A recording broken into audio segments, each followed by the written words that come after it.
जब रात जरा शबनम सी धुले, लहराई हुई वो जुल्फ खुले, नजरों से नजर एक भेद कहे, दिल दिल से कहे एक अफसाना, हाय अफसाना।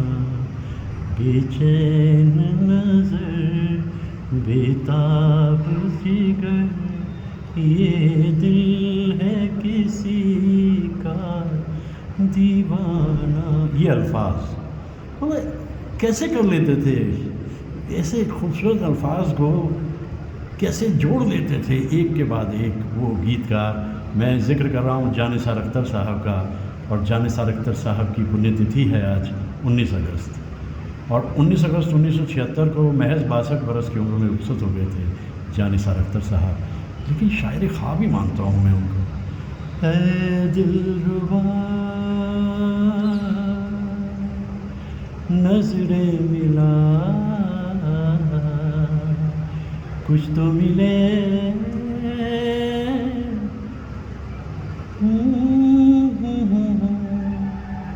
गम का सिला। ये धुन सज्जाद हुसैन साहब की और अल्फाज जानिसार अख्तर साहब के। ऐ दिले नादां, ऐ दिले नादां, आरज़ू क्या है, जुस्तजू क्या है। ये अल्फाज भी जानिसार अख्तर साहब के और धुन खयाम साहब की। अच्छा, ये भी इत्तफाक है कि अगर मैं आज कह रहा हूँ कि जानिसार अख्तर साहब की पुण्यतिथि है, तो आज ही पुण्यतिथि है खयाम साहब की भी। खयाम साहब 2019 में रुखसत हुए थे और दोनों ने मिलकर ये धुन ऐसी बनाई से सॉन्ग ऑफ द सेंचुरी भी कह सकते हैं आप। कैसे गीतकार और संगीतकार एक दूसरे के मन की भावना को समझते थे, इससे अच्छा उदाहरण क्या मिलेगा। और उन गीतों को जानिसार अख्तर साहब, ये दिल और उनकी निगाहों के साए। खयाम साहब तो बहुत ही अलग तरह का संगीत देते थे, किसी को रास आ जाए तो आ जाए, वरना वो कोई समझौता करने वाले इंसान नहीं थे, अपनी धुनें अलग से ही बनाते थे। और मैं आज उन दोनों कलाकारों को इसलिए याद कर रहा हूँ, मुझे तो दोनों की ही जो सृजनात्मक क्षमता है वो बहुत ही अच्छी लगती है। हल्की सी एक बौछार आई और दिल पे एक ऐसे ख्याल ने दस्तक दी जो इन दोनों कलाकारों से जुड़ा हुआ है। बहुत ही कमाल के कलाकार, आज हम उन्हें याद करते हैं, ये पुण्यतिथि है उनकी, और बहुत कमाल का काम किया था उन्होंने। सुबह के 3:30 बजे, दिन है 19 अगस्त। लपक लिया मैंने घर जाता हुआ 14वीं का चांद। आज पूर्णिमा है 19 अगस्त और ये है घर जाता हुआ 14वीं का चांद। हम तो हैं परदेश में, देश में निकला होगा चांद, अपनी रात की छत पर कितना तन्हा होगा चांद हो। चांद तन्हा है आसमां तन्हा, ये तो महजबी गा करती थी, लेकिन हम तो हैं परदेश में, ये राही मासूम रज़ा साहब का ख्याल है। एक और जगह पे भी उन्होंने लिखा, चांद अकेला गाए सखीरी, चांद अकेला। पेड़ों के झुरमुट से झांकता हुआ चांद, अंगड़ाई लेता हुआ चांद, उबासी लेता हुआ चांद कि लो भाई रात भर का सफ़र ख़त्म हुआ और अब मैं चलता हूँ एक दूसरी दुनिया को जगमाने के लिए। पूर्णिमा के चांद की अहमियत तो बहुत है, लेकिन 14वीं का चांद भी किसी से कम नहीं है, इसकी खूबसूरती भी उतनी ही है। तो ये ख्याल मुझे सुबह सुबह आ रहा है। लेकिन जब मैं 19 अगस्त की बात करता हूँ तो एक और बात भी मुझे याद आती है। 19 अगस्त जानिसार अख्तर साहब की पुण्यतिथि है, 1976 में रुखसत हुए थे। और 19 अगस्त ही पुण्यतिथि है ख़याम साहब की भी। ख़याम साहब 2019 में रुखसत हुए थे। एक एलपी तैयार किया था दोनों ने मिलके और उसे गाया था मुकेश साहब ने। ऐसी कमाल की गज़लें लिखी जानिसार साहब ने कि जान निसार कर दिया जाए। और ख़याम साहब की धुनें थी, गाया था मुकेश साहब ने। देखिए ख़याल कहाँ पहुँचता है। हमी में ज़ौक़ नज़ारा नहीं रहा वरना इशारे आज भी करती हैं खिड़कियाँ हमसे, रही है दाद तलब उनकी शोखियाँ हमसे, अदाशनास कहाँ, अदाशनास मगर हैं कहाँ हमसे। और ये जो रोमांस है इस गज़ल का, देखिए ना क्या बात कही है उन्होंने कि हमी में ज़ौक़ नज़ारा नहीं रहा वरना इशारे आज भी करती हैं खिड़कियाँ हमसे। वक्त बढ़ने के साथ साथ ज़रा कुछ हम ही कमज़ोर हो गए वरना मोहब्बत तो दिल में आज भी है। ये जानिसार अख्तर साहब का ख़याल, ख़याम साहब की धुन और गाया मुकेश साहब ने। और इसी एलपी में मुकेश साहब गा रहे थे, जानिसार अख्तर साहब का ख़याल और ख़याम साहब की धुन। हर एक हुस्न तेरा आईना लगे है मुझे, कहाँ कहाँ तेरा चेहरा छुपा लगे है मुझे। मैं सो भी जाऊँ तो क्या मेरी बंद आँखों में तमाम रात कोई झांकता लगे है मुझे। इस गज़ल के रदीफ़ और काफ़ी को देखिए, बड़ा अलग सा है और बड़े सज्जन से इंसान थे जानिसार अख्तर साहब। फ़िल्मों के गीत भी ऐसे ही लिखते थे जैसी उनकी गज़लें होती थी। और आज ख़ास तौर से मुझे वो एलपी याद आ रहा है जो एलपी बनाया था इन तीनों ने मिलकर, यानी मुकेश साहब, ख़याम साहब और जानिसार अख्तर साहब ने। हमसे भागा न करो दूर ग़ज़ालों की तरह, वह हमने चाहा है तुम्हें चाहने वालों की तरह। ख़याल की लताफ़त देखिए, हिरन जो होता है वो बहुत ही संकोची होता है। जंगलों से गुज़रते हुए जब भी मैं कभी निकलता हूँ कहीं से, मैं हमेशा हिरनों को खोजने की कोशिश करता हूँ और मिल भी जाते हैं। बस वो आँख मिलाते हैं और भाग जाते हैं।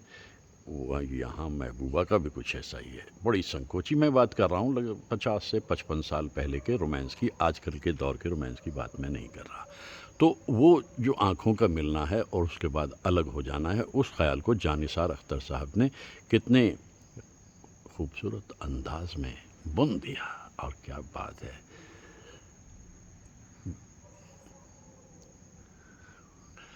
और क्या इससे ज़्यादा कोई नरमी बरते,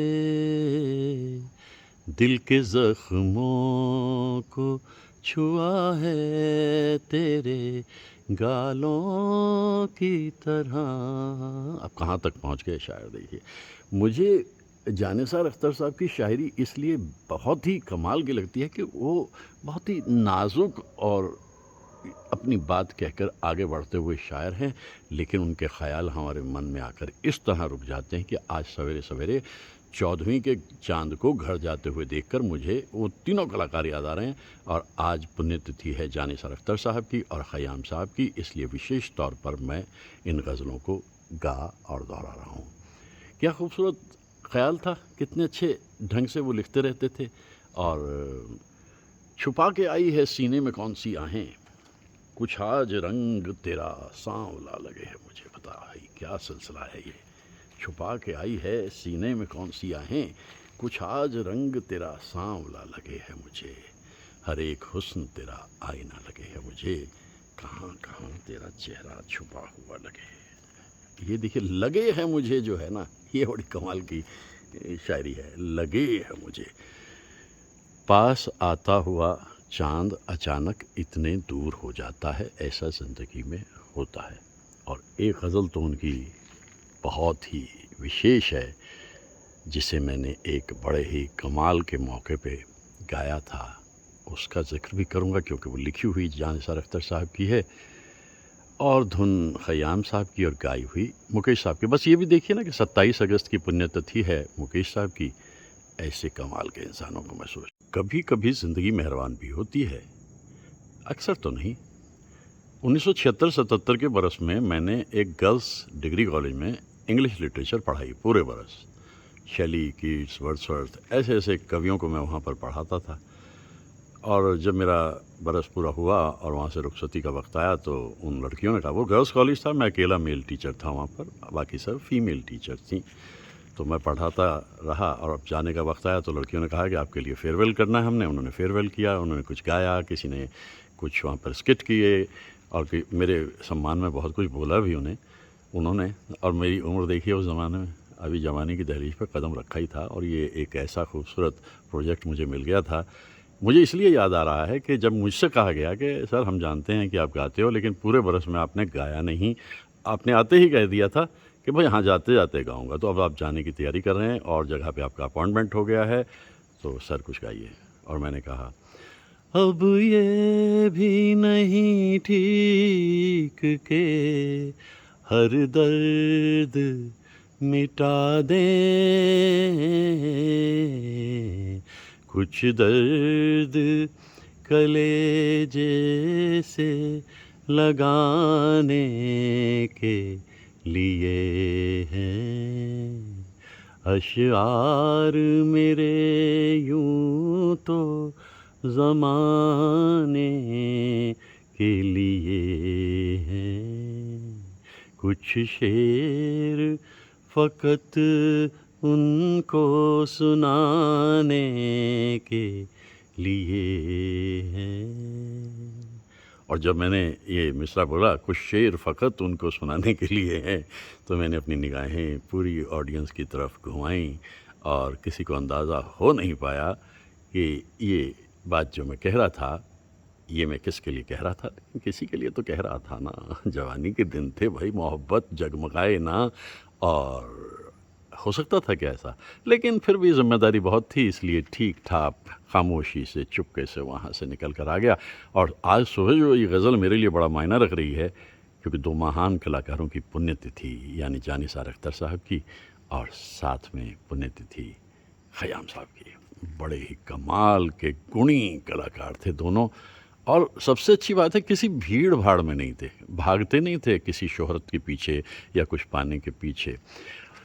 ये इल्म का सौदा, ये किताबें, ये रसाले, एक शख्स की यादों को भुलाने के लिए हैं। उस तसव्वुर कीजिए बस कि सौंधी सौंधी धूप में अपने आंगन में एक बाग में बैठी हुई, अपने आंगन में बैठी हुई कुर्सी के ऊपर वो मोहतरमा किताबों के पन्ने पलट रही है। आप जानते हैं वो पढ़ नहीं रही, वो तो सिर्फ उस शख्स की यादों को अगर धुंधला सके तो धुंधला दे इन किताबों के ज़रिए, लेकिन ऐसा होता नहीं, क्योंकि किताबें सामने हों जहन में तो वही चांद रहता है, वो चांद चौधरी का जो मुझे इस वक्त अपने सामने घर जाता जाता दिखाई दे रहा है।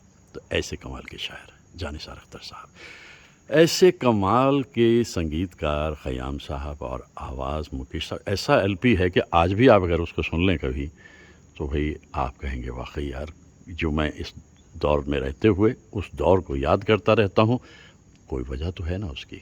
कितना रसीला था और कितना रंगीला था वो दौर। सच मानिए कि जीने में मन लगता था। ऐसा कुछ दिखता है आज के दौर में जीने में? क्या दिखाई देता है? हर तरफ युद्ध है, नफ़रत है, ज्वालाएँ पूरी तेज़ी से भड़क रही हैं। चैन सुकून इत्मीनान जैसे गुज़रे दौर की बातें बनकर रह गए। लेकिन अब करें क्या? इस हालात को बदलना कम से कम मेरे लिए तो मुमकिन नहीं है ना, कैसे कहूँ? ये कुंज क्यों न ज़ियारत गहे मोहब्बत हो, मिले थे वो इन्हीं पेड़ों के दरमियाँ हमसे। अब आप देखिए कि उन मुलाकातों की खुशबू ऐसी है, उनकी चमक ऐसी है कि दिन बीतते चले गए, हालात बदलते चले गए, लेकिन पेड़ों पे ताबिंदा है आज भी उस मोहब्बत के अफसाने जो कभी दो प्रेमियों ने मिलकर लिखे थे। जानिसार अख्तर साहब की शायरी में रोमांस है। इस तरह से वो ख़यालात को समझते हैं और अपनी बात कहते हैं कि मैं तो सुबह सुबह उन्हें याद कर रहा हूँ, 19 अगस्त की सुबह। और 19 अगस्त की सुबह दर्दीली, क्योंकि दो महान कलाकारों की रुखसती अलग अलग बरस में इसी दिन हुई थी। क्या दौर था, क्या शायरी थी, क्या बातें कही जाती थी। मुझे तो बहुत कुछ याद आ रहा है आज देखते हुए, इस घर जाते हुए, चांद को देखते हुए। चांद 14वीं का है और आज रात को पूर्णिमा का चांद बन के उभरेगा पूरे जमाल के साथ। लेकिन अभी तो ये घर जा रहा है अपनी बात जो मन में हो कहते रहना, हालात कितना भी संगीन हो सहते रहना, और इस दौर में रहते हुए भी उस दौर में रहते रहना। बस यही लुत्फ़ है, यही मज़ा है ज़िंदगी का। और इस चांद को देखकर मैं कुछ ऐसा ही महसूस कर भी रहा हूँ।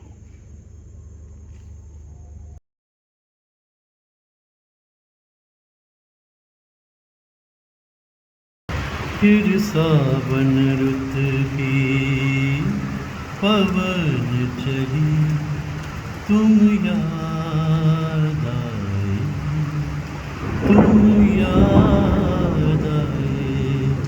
फिर पत्तों की आज़ेब बजी, तुम याद आए, तुम याद। बिजली जो कड़के जिया मुरा धड़के, प्रेयसी कहती है घर आजा, घिर आए बदरा सांवरिया। घर आजा, घिर आए गजरे बदरवारे।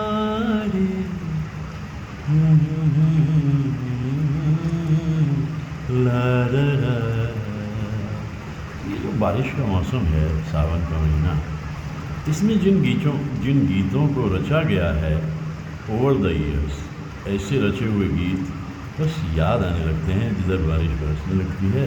और दीवाना हुआ बादल, सावन की घटा छाई,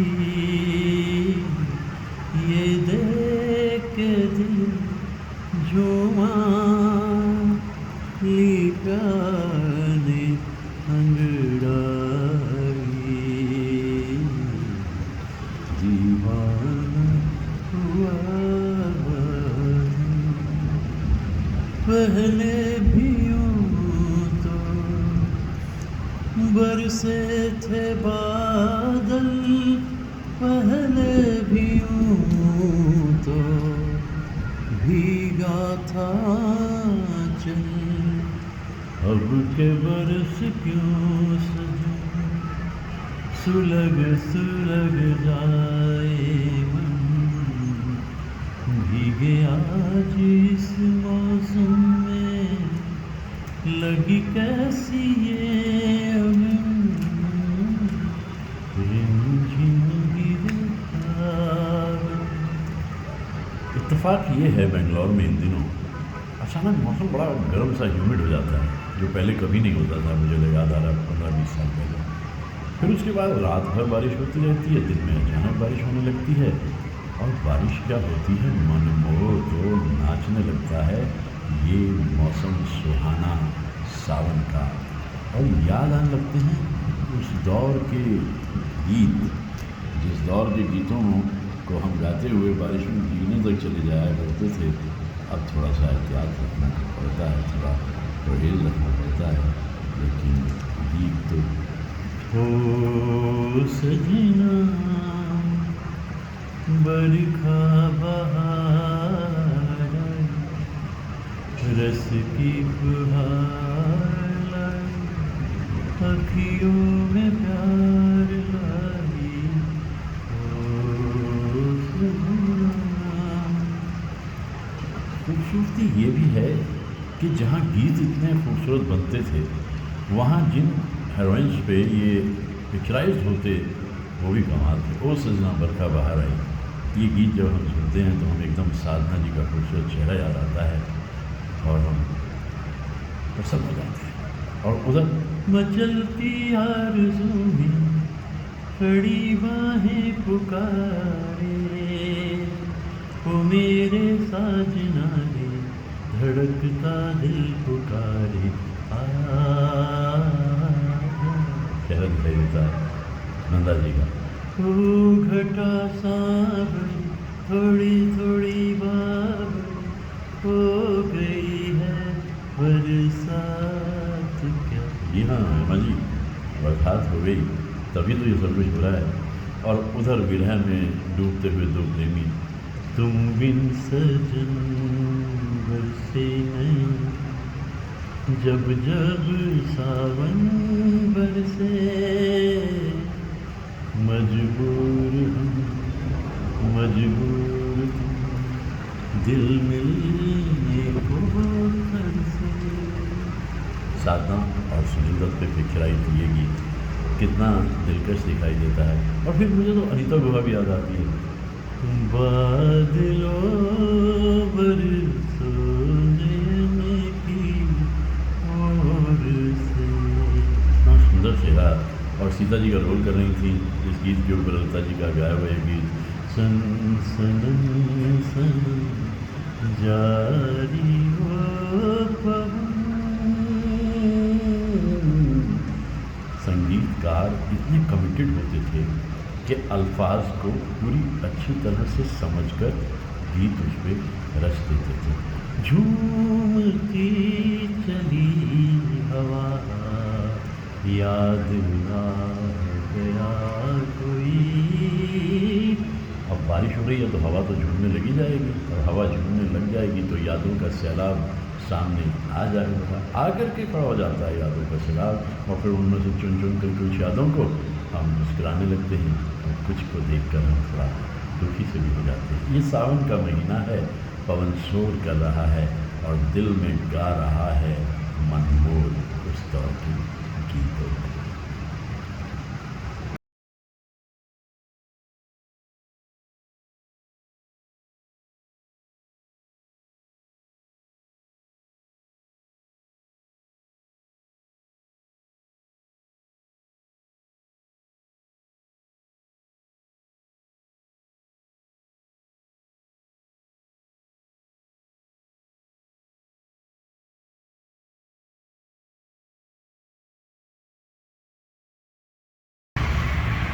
तो एक नए प्रोजेक्ट की तरफ जाने से पहले कुछ ना कुछ खा लेना ज़रूरी होता है। गाता जाए बंजारा अपनी जगह है, लेकिन खाता जाए बंजारा भी ज़रूरी है ना। ये पंखा हाउस जो है ये बहुत ही कमाल की जगह है। ये आपके हरिद्वार नहीं, हैदराबाद का जो एक्सप्रेस वे है ये उस पर मौजूद है। मुझे हरिद्वार याद है, तो यहाँ के पहली बार हम 10-12 साल पहले आए थे, यहाँ पैर रखने की जगह नहीं मिलती थी। लेकिन आज मैं ताज्जुब कर रहा हूँ कि ये इतना खाली कैसे है, या तो इसके आस-पास कई जगहें और खुल गई, समय की बात है। इसके पराठे बड़े कमाल के होते हैं, और कई तरह के पराठे होते हैं। तो अगला प्रोजेक्ट शुरू करने से पहले, जो कि चैन, इत्मीनान, सुकून, शांति, खूबसूरती से जुड़ा हुआ होगा, मैं सोचता हूँ कि कुछ खा पी लिया जाए। आइए शुरू कर लेते हैं। मैं शुरू कर देता हूँ खाने का काम, और इसके बाद में फिर गाने का।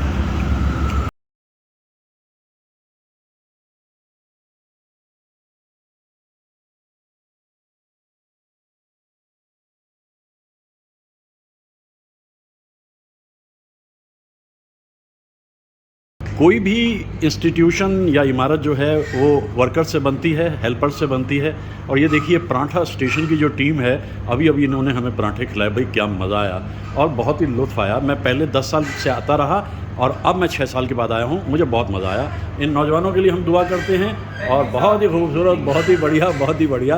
और दुआएं दुआएं दुआएं, all the best. Okay okay, दुआएं दुआएं दुआएं। लो डाल दो इसको। हाँ यस, इधर इधर इधर फोटो करो।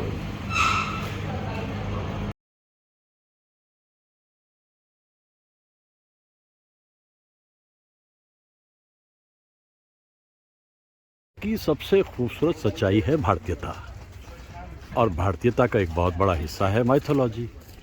माइथोलॉजी में हमारे दो एपिक, एक तो रामायण, दूसरा महाभारत। और रामायण में महाप्रभु रामचंद्र जी की कथा, ये जटायु हैं। और मैं इस जगह मौजूद हूँ लेपाक्षी में, जहाँ सीता का हरण करने के बाद रावण भागा चला गया और रामचंद्र जी और लक्ष्मण जी ढूंढ रहे हैं। और रास्ते में जटायु ने उन्हें देखा और जटायु को घायल किया रावण ने, लेकिन सांस तब तक नहीं छोड़ी जटायु ने जब तक श्री राम का दर्शन नहीं कर लिया। ये वो जगह है जहाँ श्री राम का दर्शन किया और उसके बाद जटायु मौत की निद्रा चले गए, लेकिन इशारा कर दिया कि रावण इधर से सीता हरण करके गया है। तो कितनी ऐतिहासिक जगह है ये। लेपाक्षी आंध्र प्रदेश में है।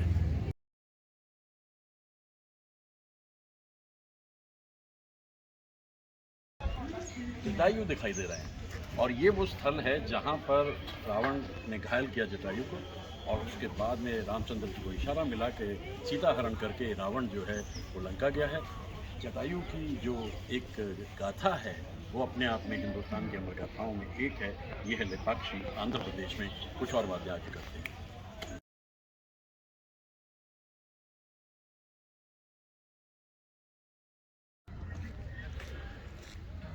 माइथोलॉजी अपनी जगह, लेकिन आप देखिए ना आर्किटेक्चरली ये कितनी खूबसूरत जगह बनाई गई है। और जिसने इस पक्षी को एक पत्थरों में उतारा है वो कलाकार क्या होगा।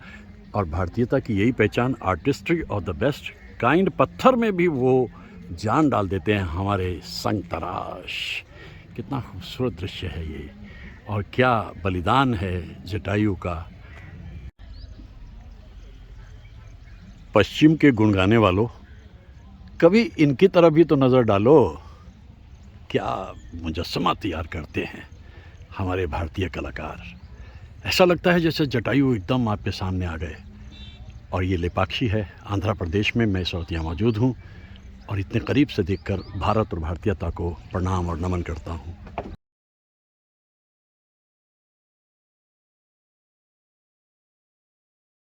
जहाँ डाल डाल पर सोने की चिड़िया करती है बसेरा, ये भारत देश है मेरा, ये भारत देश है मेरा। और फिर लूट कर ले जाने लगे यहाँ से विदेशी। और उसके बाद जो गाथा है भारतीयों की संघर्ष की, उसके बाद मिली हमें आज़ादी। ये भारत के इतिहास के वो पन्ने हैं जिन्हें समझे और समझाए जाने की ज़रूरत है आने वाली नस्लों को। लेपाक्षी में ये पिलर है जिसके नीचे सतह से ये टिका हुआ नहीं है। 70 पिलर में यही एक पिलर है। इसके नीचे से कागज़ निकल जाता है बाहर, यहाँ से। अब ये पिलर जो है ये ज़मीन से टिका हुआ नहीं है। ये ज़मीन और उसके बीच इतना फासला है, एक कपड़ा इसके पार निकल सकता है। लेकिन ये है तो आर्टिस्टिक ताज्जुब है ऊपर तक। ये अद्भुत कलाकारी है भाई आर्टिजन्स की।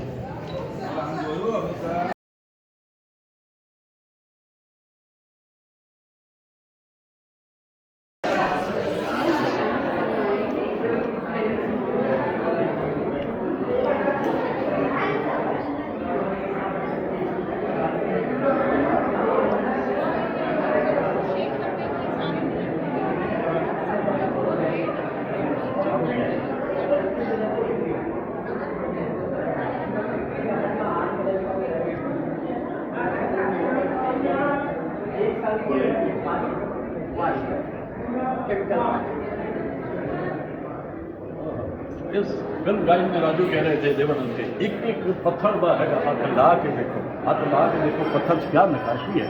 बस भारतीयता का आर्टिस्ट का काम होता है। ये देखिए, इधर जाइए, देखिए, वहाँ पे भी आपको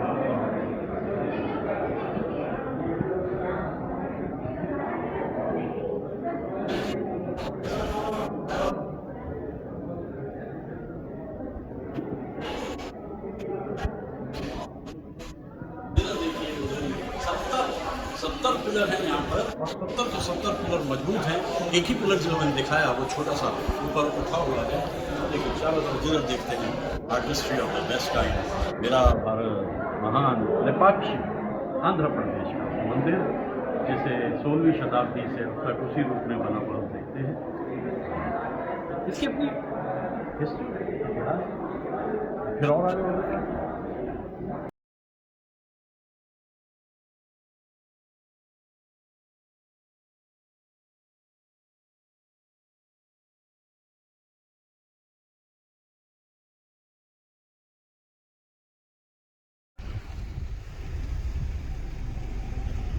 जंगल की खामोशी में अकेला घूमता हुआ हिरन, इसका साथी इधर की तरफ दिख रहा है मुझे, अकेला। मुझे तो बहुत ही खूबसूरत दिखाई देता है हिरन। इधर भी दिख रहा है कुछ, ये एक आगे बढ़ गया, ये जा रहा है, ये जा रहा है।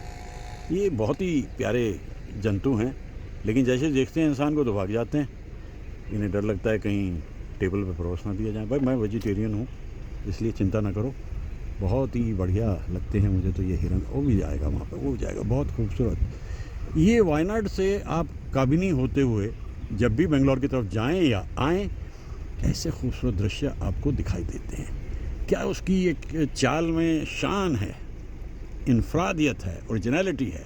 जा रहा है, जा रहा है, जा रहा है, और मुझे देख रहा है बहुत करीब से, लेकिन उसे कोई फ़र्क नहीं पड़ रहा, कोई फ़र्क नहीं पड़ रहा। और फिर शुरू हो गया हिरनों का जंगल। और ये जंगल में मंगल जंगल जंगल ढूंढ रहा है मृग अपनी कस्तूरी को, और कितना मुश्किल है तय करना खुद से खुद की दूरी को। ये देखिए कितने खूबसूरत हिरन। आ भाई, क्या प्रोग्राम है, क्या देख रहे हो? इधर इधर इधर, यस यस, कुछ बात करें।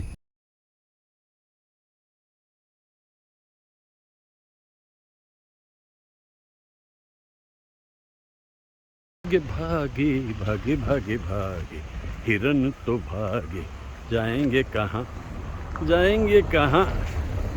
आए दिखे थे अभी, फिर चले गए यहाँ से। भाग जाते हैं, रुकते नहीं भाई। वो दूर चले गए, बहुत दूर चले गए। देख तो रहे हैं वैसे, ये देख रहे हैं, लेकिन दूर चले गए। ये आए पकड़ में आ गए भैया। अब बोलो क्या कह रहे हो?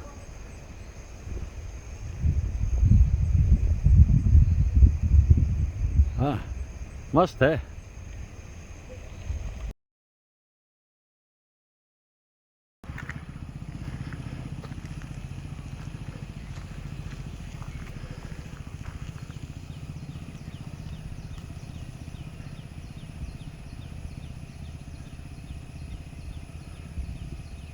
दिखाई दिया फिर चला जाता है, ज़रा सी आवाज़ सुनता है, टिकता नहीं। इस हिरन का यही कमाल है। ये दिख रहे हैं, हाँ। हमसे भागा न करो दूर गज़ालों की तरह, हमने चाहा है तुम्हें चाहने वालों की तरह। भागे भागे भागे, मैंने कहा भी इनसे मत भागा करो। आप जानते हैं कि गज़ाल का मतलब हिरन होता है, जाने सरख्तर का, जाने सरख्तर सा पेश हिरन।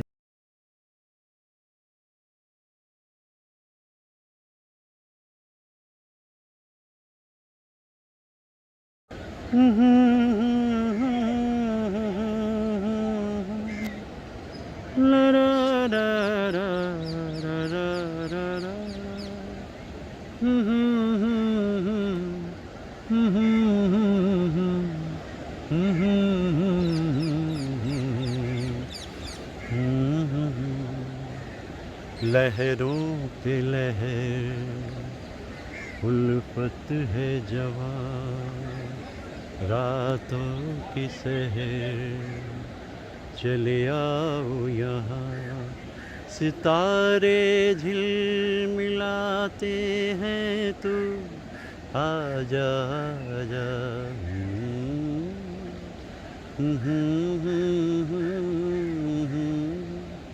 ला रा रा रा रा रा। परिंदे ने मेरी आवाज़ सुन ली और जवाब दिया, यानी आजा आजा, और परिंदा आ गया या आ गई।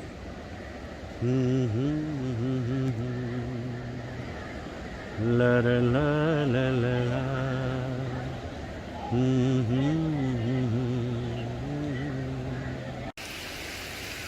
फिर वही परिंदों की जमात, लेकिन इस बार परिंदा ओ हो, ये है कमाल, ये है कमाल।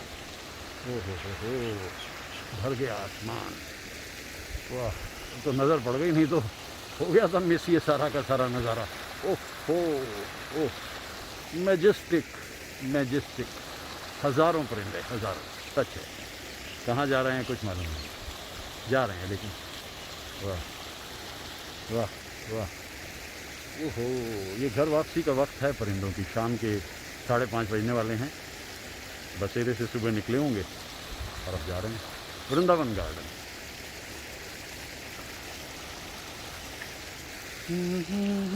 नज़र रखनी पड़ेगी भाई, ये तो इसका मतलब कहीं से भी आ सकते हैं, कभी भी आ सकते हैं। हल्का सा बादल का टुकड़ा आया है, बारिश के चांस तो है नहीं, लेकिन फिर भी नज़र तो रखनी पड़ेगी इन परिंदों पे। ये तो कहीं से भी आ सकते हैं, इतने सारे परिंदे। उस दिन परिंदा नगरी की बात मैं कर रहा था, ये तो उससे भी आगे बढ़ गए। वाह।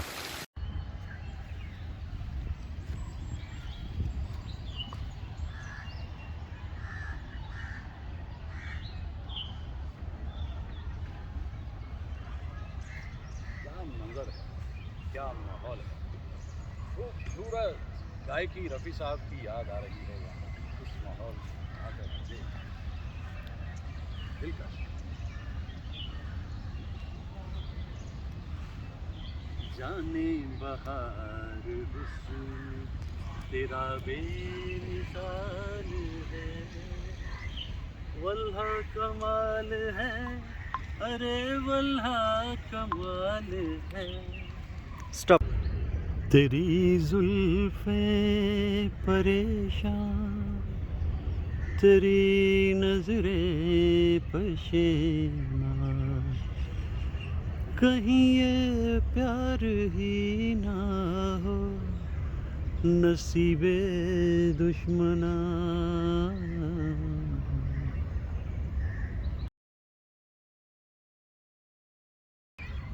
जिंदगी को तमन्ना थी हमराज की, साज़े दिल को ज़रूरत थी आवाज़ की, तुमने जब मुस्कुरा कर पुकारा मुझे, ज़िंदगी को नया एक नज़ारा मिला ज़िंदगी के सफ़र में। रफ़ी साहब के गीतों को जब भी कभी हम याद करते हैं, उसमें एक मोहब्बत होता है, हुस्न परस्तिश होती है उसमें, और ऐसे गीतों को कोई भी गीतकार लिखे लुत्फ़ आता है। ज़िंदगी के सफ़र में अकेले थे हम, मिल गए तुम तो दिल को नज़ारा मिला, आ गए एक नए रास्ते पर कदम, जब तुम्हारी नज़र का सहारा मिला। रफ़ी साहब।